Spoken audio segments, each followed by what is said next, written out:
Hey, are you driving on Australian roads right now? Stop everything and listen carefully, because what I am about to share with you could save you from a fine you never expected.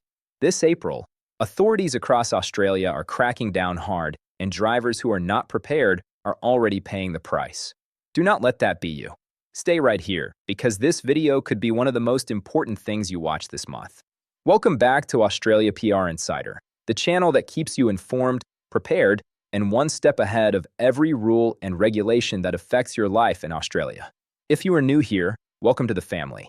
Make sure you subscribe right now and hit that bell icon so you never miss a video that could literally save you money, stress, and trouble. And if you are a regular viewer, you already know we do not waste your time. So let us get straight into it. Australia has some of the strictest road rules in the world, and every single state and territory has its own set of requirements that drivers must follow. But what many people do not realize is that there are certain things you are legally required to carry in your car at all times. Not just when you feel like it, not just on long trips, but every single time you sit behind that wheel. And this April, with increased compliance operations happening across New South Wales, Victoria, Queensland, Western Australia, and South Australia, police and transport authorities are out in full force checking drivers. People are getting fined not because they broke a traffic law, but simply because they were not carrying what they were supposed to have in their car. So let us go through everything you need to know. The first and most basic thing you must always have with you is your valid driver's license. This sounds obvious, but you would be shocked at how many people leave home without it. In Australia, you are legally required to carry your license whenever you are driving. If you are stopped by police and you cannot produce your license, you can be fined on the spot. In New South Wales, the fine for not carrying your license can be over $300. In Victoria, Queensland, and other states, the fines are similar.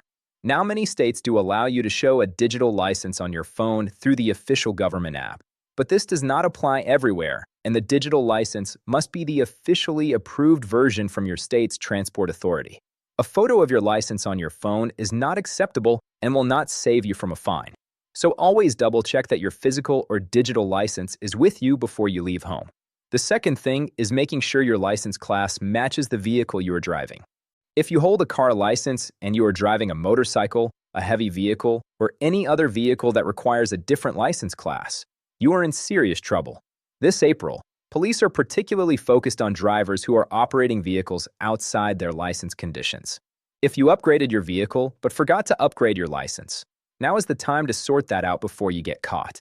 The third thing every driver must be aware of is their vehicle registration. Your vehicle must be registered, and that registration must be current and valid. In most states, the old paper registration label on your windscreen has been phased out and everything is now digital. But that does not mean registration is less important. If your registration has expired, even by one day, you can be fined. In Queensland, the fine for driving an unregistered vehicle starts at around $440. In New South Wales, it can exceed $600. In Victoria, the fines are even steeper. And on top of the fine, if your vehicle is found to be significantly unregistered, it can be impounded on the spot, leaving you stranded and with even more costs to deal with. So check your registration expiry date today. Do not wait until you are pulled over. The fourth critical item relates specifically to overseas license holders and visa holders who are driving in Australia. If you are living in Australia on a visa and you are using your foreign driver's license to drive, you must carry both your foreign license and your international driving permit together at all times. Carrying only your overseas license without the international driving permit is not sufficient in many states. And here is something that catches a lot of people out. Each state has different rules about how long you are allowed to drive on a foreign license after arriving in Australia. In New South Wales, you can drive on an overseas license for 3 months after becoming a resident. In Victoria, it is the same. But if you have been in Australia longer than that, and you have not converted to an Australian license, you may already be driving illegally without even knowing it. This is something we see come up again and again in our community, and the consequences can be severe, including heavy fines, demerit points, and in serious cases, vehicle impoundment. The fifth thing you need to be aware of this April is the requirement for a roadworthy or safety certificate for certain vehicles. If you have recently purchased a used vehicle, particularly in Queensland and Victoria, The vehicle should have a valid safety certificate or roadworthy certificate. While you are not required to carry this document in your car at all times in every state, transport authorities do have the power to conduct random vehicle inspections. If your vehicle is pulled over and found to have serious safety defects, you can be issued a defect notice and fined. Bald tires, broken lights, cracked windscreens, and faulty brakes are the most common issues being flagged this April. So before you head out on the road, do a quick walk around your car and check that everything is in working order. It takes 2 minutes, and it could save you from a very costly defect notice.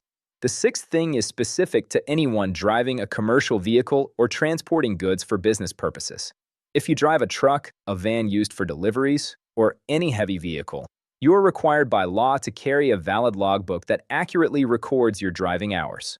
The National Heavy Vehicle Regulator has significantly increased roadside compliance checks this April, particularly on major freight routes and highways. Drivers found with incomplete, inaccurate, or missing logbooks are being fined thousands of dollars.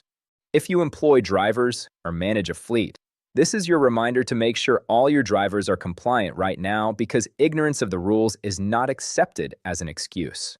The seventh thing is something that many drivers overlook entirely, and that is your vehicle's compulsory third-party insurance, also known as CTP insurance or a green slip in New South Wales. In most states, CTP insurance is automatically included when you register your vehicle, but if your registration has lapsed, so has your CTP insurance. Driving without CTP insurance is not just a fine. It is a serious legal issue that can leave you personally liable for millions of dollars in compensation if you are involved in an accident and someone is injured. This is one of the most important protections you have, and one of the most serious risks if you let your registration and CTP lapse. The eighth and final point is about keeping an emergency kit in your vehicle.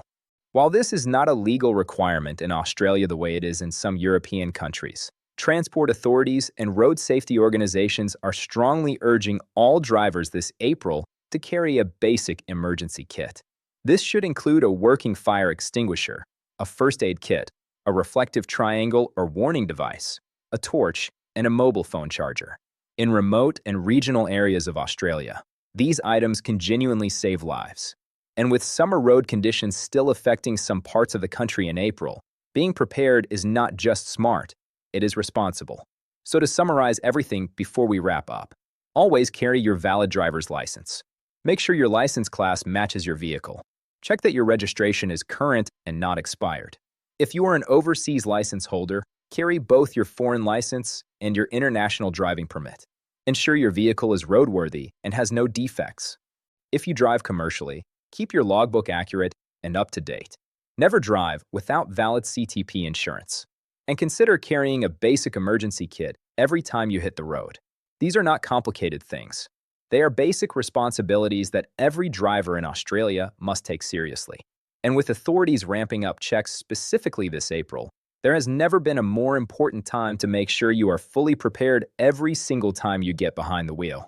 That is a wrap for today's video.